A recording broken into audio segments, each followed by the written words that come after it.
तो आज हम लोग जानने वाले हैं कि बायोलॉजी से रिलेटेड कुछ महत्वपूर्ण वाला कहानी। देखिए, पिछला दिन हम हार्डी विनबर्ग इक्विलिब्रियम पर चर्चा किए थे। ये हार्डी विनबर्ग प्रिंसिपल जो कि बिल्कुल मेंडल चर्चा के फॉलोअर थे। लेकिन आज हम लोग जानने वाले हैं कि कौन कौन सा फैक्टर है। और हार्डी विनबर्ग ने यह बात बताया थे कि कोई भी एलील जो एपियर होते हैं इसका फ्रीक्वेंसी ऑलवेज कांस्टेंट होता है, कांस्टेंट। तो जानते हो हम लास्ट में इक्वेशन लिख करके गए थे कि p square plus 2pq plus q square बराबर 1। ये वाला बात हम लिख करके गए थे सबसे लास्ट क्लास में, याद है ना? देखिए, जिस बात को हम लिख करके गए थे, जिस बात को लिख करके गए थे, लेकिन कांस्टेंट होता है ऑलवेज। लेकिन हार्डी विनबर्ग ने जो ये बात बताया कि अगर मेरे इक्विलिब्रियम स्टेट को जो डिस्टर्ब करने वाले, अगर ये हमारा बात अगर डिस्टर्ब होता है तो न्यू स्पीशीज का एवोल्यूशन होता है, न्यू स्पीशीज बनते हैं। और कहा ये 5 फैक्टर है, 5 फैक्टर जो मेरे इक्विलिब्रियम वाला कंडीशन को डिस्टर्ब कर सकते हैं।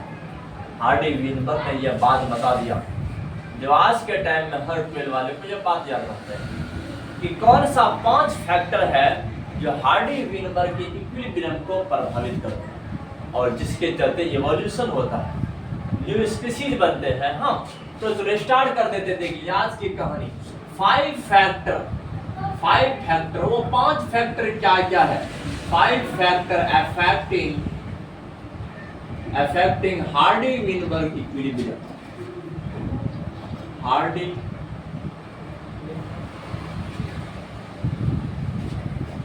विनबर्ग इक्विलिब्रियम देख लीजिए। अब यह बात समझना है वो 5 फैक्टर क्या क्या है जो हार्डी विनबर्ग के इक्विलिब्रियम को प्रभावित करता है और जिसके चलते स्पेसिएशन होता है, इवोल्यूशन होता है, न्यू स्पीशीज का फॉर्मेशन होता है। पहला याद रखना है, पहला फैक्टर है जीन फ्लो। जीन फ्लो या तो इसे कहते हैं जीन माइग्रेशन, या तो इसे जीन माइग्रेशन भी बोल सकते हैं। जीन माइग्रेशन समझना है, एक एक करके हम सब पर बात करेंगे, जीन फ्लो या जीन माइग्रेशन। और दूसरा फैक्टर होता है जेनेटिक ड्रिफ्ट। दूसरा होता है जेनेटिक ड्रिफ्ट, देखिए दूसरा होता है जेनेटिक ड्रिफ्ट। और तीसरा होता है म्यूटेशन। तीसरा होता है म्यूटेशन, देखिए म्यूटेशन हो गया। और चौथा है जेनेटिक रिकॉम्बिनेशन। जेनेटिक रिकॉम्बिनेशन, ये चौथा फैक्टर है genetic recombination. Genetic recombination, recombination. और पांचवा फैक्टर है नेचुरल सिलेक्शन। पांचवा फैक्टर है नेचुरल सिलेक्शन। तो हमारे चाचा जी ये बात बताते थे कि ये जो हार्डी विनबर्ग है वो बता रहे थे यही 5 फैक्टर है जो मेरा इक्विलिब्रियम स्टेट को प्रभावित करते हैं और जिसके चलते इवोल्यूशन होता है। आप समझना है कि एक एक करके यह 5 फैक्टर को हम थोड़ा एक्सप्लेन कर देते हैं ताकि बात तुम लोग के दिमाग में रह जाए।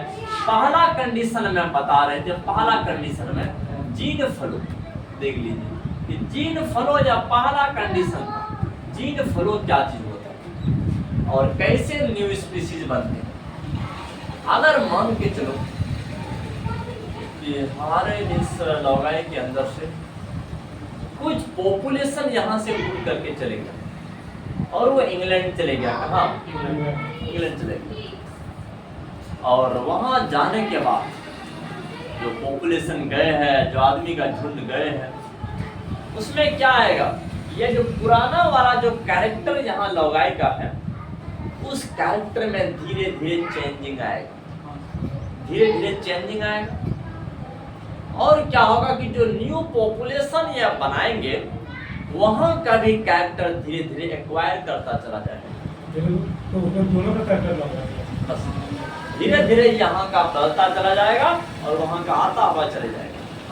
और कुछ साल के बाद वैसे इंसान बन जाएंगे इन दोनों से अलग बनेगा। हाँ, जिसमें न फुल यहाँ का कैरेक्टर मिलेगा ना ही फुल वहाँ का कैरेक्टर मिलेगा। तो अब यहाँ क्या हो गया, एक न्यू स्पीशीज का फॉर्मेशन हो गया। क्या हो गया, न्यू स्पीशीज का फॉर्मेशन, बिल्कुल एक अलग इंसान तैयार हो गया। समझना है बात, देख लीजिए। हाँ, इसी को हमारे चाचा कहे जीन फ्लो। इसी को क्या कहते हैं, जीन फ्लो कहते हैं या जीन माइग्रेशन कहते हैं, याद रखना। इसी को कहते हैं जीन फ्लो या जीन माइग्रेशन, याद रखना है। When a section of population, याद रखना है, when a section of population, when a section of population, याद रखना है। अगर पॉपुलेशन का कुछ भाग shift to a new place, अगर ये एक नए जगह पर जाते हैं, याद रखना है, देन तो क्या होते हैं, देन ओल्ड कैरेक्टर, उसके बाद जो पुराना वाला जो कैरेक्टर होगा, चेंजेस वो बदलता चला जाए। हाँ, समझना है कि and acquire of new character, देखने, और वो क्या करेंगे, एक न्यू कैरेक्टर को एक्वायर करेंगे। किसको एक्वायर करेंगे, न्यू कैरेक्टर को एक्वायर करेंगे। इस प्रकार से वो एक अलग स्पीशीज बनाएगा। क्या बनाएगा, अलग स्पीशीज बनाएगा, बिल्कुल याद रखना है। देखिए, इट कॉजेस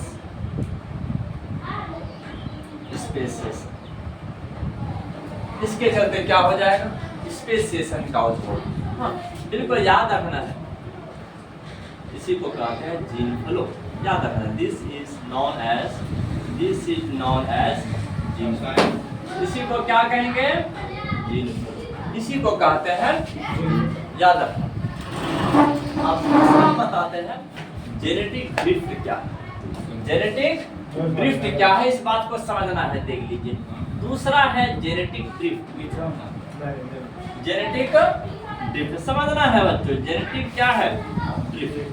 जेनेटिक ड्रिफ्ट क्या है, अगर मान के चलो हमारे लड़ाई का वो पॉपुलेशन यहाँ से गया हुआ और उसके कैरेक्टर में चेंजिंग हो गया और न्यू कैरेक्टर एंट्री की, क्या उसके अंदर में न्यू कैरेक्टर आ गया और कुछ शताब्दी के बाद वो पॉपुलेशन वहां से उठ करके एक ऐसी जगह चले गई जहां पर फिर उसके कैरेक्टर में चेंजिंग आ गया। फिर कुछ साल के बाद वहां से उठ करके एक ऐसी जगह पर चले गए जहां पर कैरेक्टर वही था जो कैरेक्टर यहाँ का था। हाँ, कुछ ऐसे जगह चले गए और वहां पर जैसे घुल गए मिल गए, तो वो आदमी जो अपना कैरेक्टर बदल रहे थे वो फिर से बदलते अपना ओरिजिनल कैरेक्टर में आ गया। क्या आ गया, original character.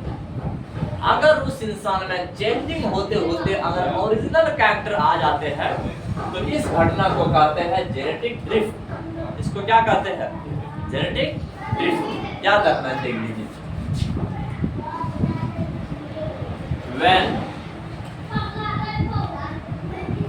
when the original character appear, याद रखना है, when the original character appear, याद रखना है। जब ओरिजिनल कैरेक्टर एपियर हो जाते हैं after multiple changing,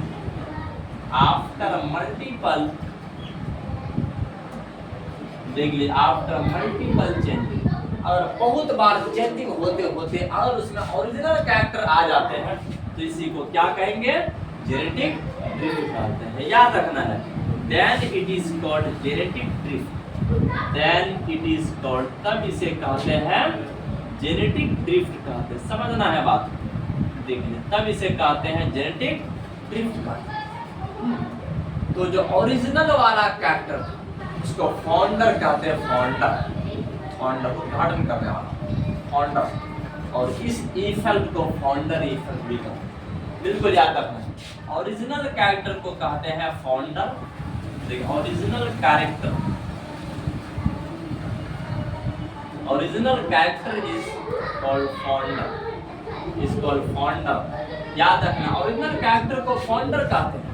and this effect is known as founder effect, और इस प्रभाव को क्या कहते हैं, फाउंडर इफेक्ट कहते हैं। क्या कहते हैं, फॉन्डर इफेक्ट, याद रखना, देख लीजिए। तो इस इफेक्ट को कहते हैं फॉन्डर इफेक्ट, और इस इफेक्ट को कहते हैं फॉन्डर। तो ये सब कहानी याद रखना, देख लीजिए, बड़ा दर्द भरा कहानी है। हाँ,